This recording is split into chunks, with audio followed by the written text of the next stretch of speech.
to beat a good football team at home, you can't, first and foremost, you can't turn the football over. And, way too many turnovers. The first half, I thought they dominated the line of scrimmage with their defensive front. Our defense does a great job, get us the ball, and we turn the football over in that first possession. Again, you can't do that. All about when you go and you play on the road, it's all about creating your own momentum.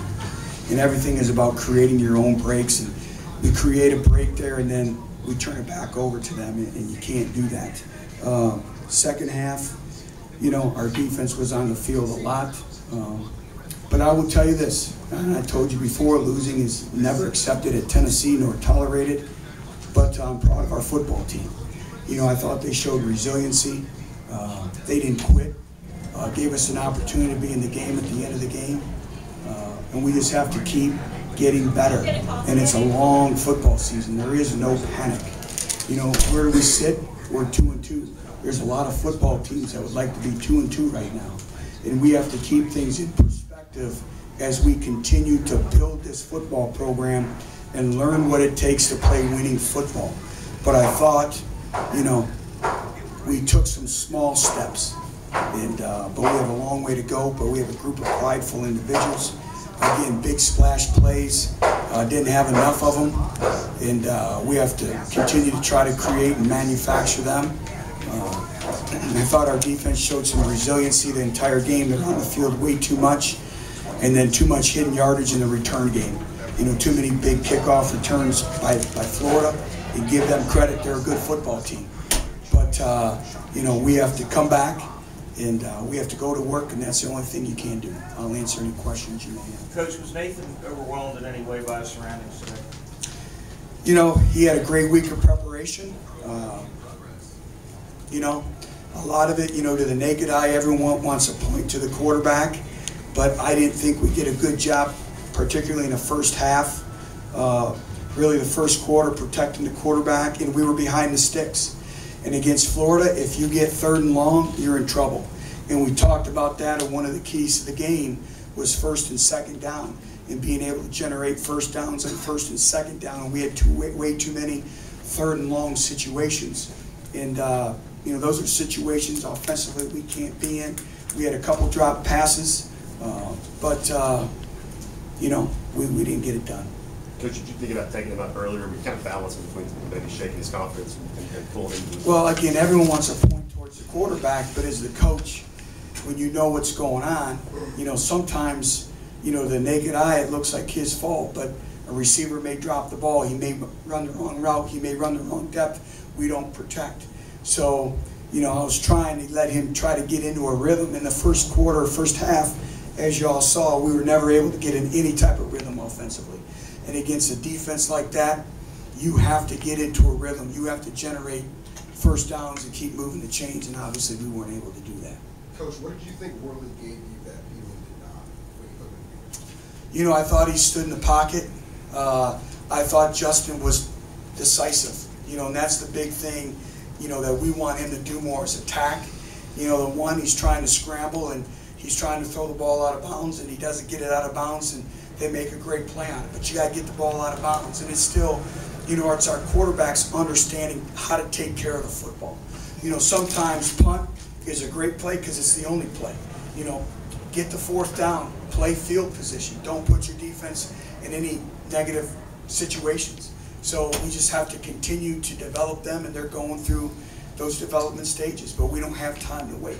What did you tell this team at halftime after all those turnovers in the first half? That we probably played the worst half of football that we could possibly play offensively. And we talk about having each other's back and being a family and being a team, keep believing in each other and keep playing. And I thought our kids showed some resiliency. They showed a blue-collar football team, and they didn't quit. We were fighting, we were scratching, we were clawing to the bitter end. And as a football coach, that's what I was looking for. And, I'm already looking forward to next Saturday. We got to get into Neyland Stadium, we got to get home, and we got to come back, and we got to be ready to work. I want practice on Sunday. I want to get going because I think our team made some small steps. And, you guys don't see what goes on behind the 4 walls of the Anderson Training Center each and every day. We said that this is going to be a process of building it brick by brick. And that's just not a fancy slogan. It's our mentality. It's learning how to play winning football. It's how to take care of our bodies. It's understanding the price for success with film study. It's team chemistry. It's toughness. It's getting in and on your own and getting the extra workouts in the weight room. We're building a culture. And I'm starting to see that culture. And hopefully our fans can see a little bit of it. Yeah, I'm disappointed. I'm angry we lost. But I can also see small steps.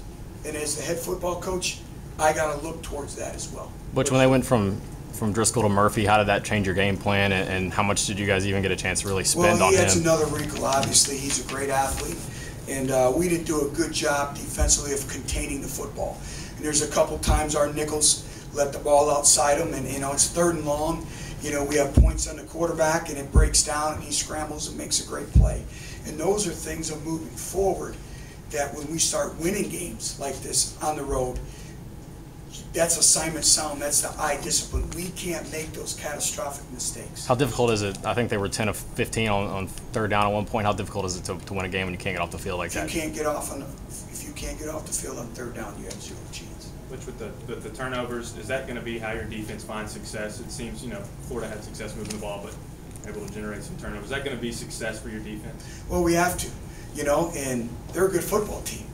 I mean, we're playing good football teams. SEC football is the best football in the country, so everyone has good players. It's being resilient. Are they going to make their plays? Yes. But it's having that mental conditioning, that mental toughness to play the next snap and always going for the football. And I saw a little bit of that today. Is that just real hard for your defense? I know the offense had so many turnovers to come back after a play and be on there for 5 minutes after you were just on there for 5 minutes. Their job's to stop the offense regardless of the situation. Do your job. Butch, did you feel like Nathan had the better week of practice with the quarterbacks, or did you just feel like maybe it's time to look at something different? I think, Mike, you know us by now. We do everything is calculated. Everything is evaluated. We evaluated every single snap in individual periods, every single snap a walkthrough, every single snap in team situations. We did more team than we usually do to try to create game-like situations. And we all got together and we did our due diligence and watched the video, and based on his body of work over the course of a long week of getting ready for the game, we thought he had the better preparation. But again, it's not all on Nate Peterman. Let's I love Nate Peterman, but there's a little bit difference, from practice to the game. And Nate is resilient. Nate will come back.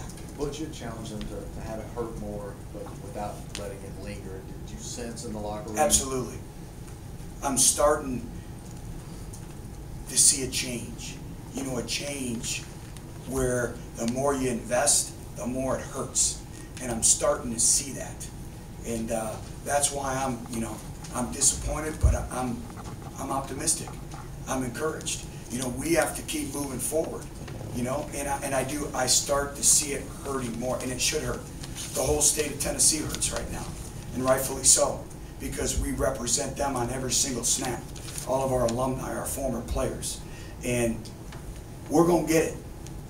We're going to get it, and this is part of the process. The more you invest, the more it hurts, the more you're willing to sacrifice. Well, is there going to be a similar scenario with the quarterbacks this week as it was last week, or is Worley the #1 guy? I'll know more when I watch the video.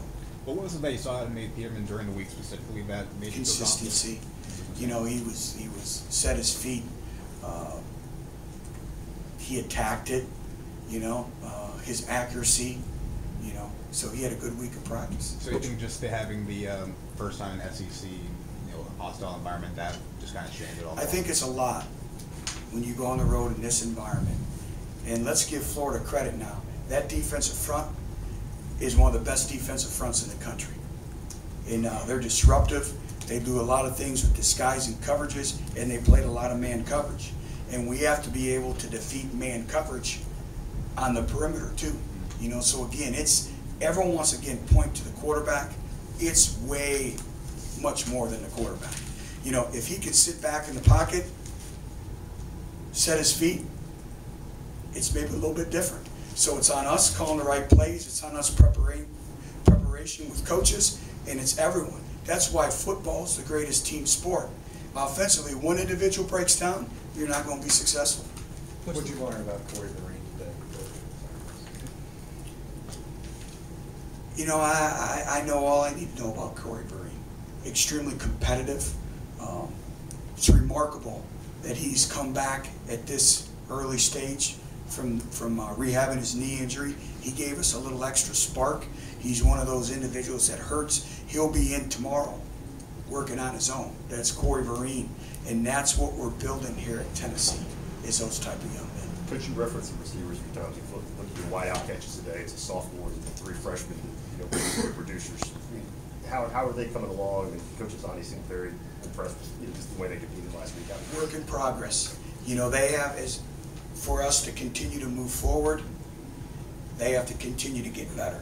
And, you know, it's not like our quarterbacks have the luxury of throwing to a 3-year and a 4-year group of wideouts. You know, Josh Smith a year ago was catching passes at CAK. You know, Marquez North was really a high school running back. You know, so, you know, Alton Howard only played in, I believe, 4 or 5 games. You know, this is a new group, and they're continuing to get better.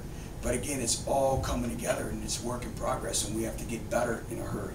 Butch, this maybe being, you know, obviously being Peterman's first career start, was that something in this venue, was that something that we talked about during the week, or is that something that you had to see? It is what it is. You know, we were trying to find the best way, best person to give us the opportunity to win. We thought Nate had a great week of practice, and it's where we're at in our program. We don't have that luxury, and it is what it is. But again, I thought our kids battled. We just have to learn what it takes to play winning football on every single down. Devon Swafford was a late add to your starting lineup in the mid-big play. What did he do to earn that starting spot?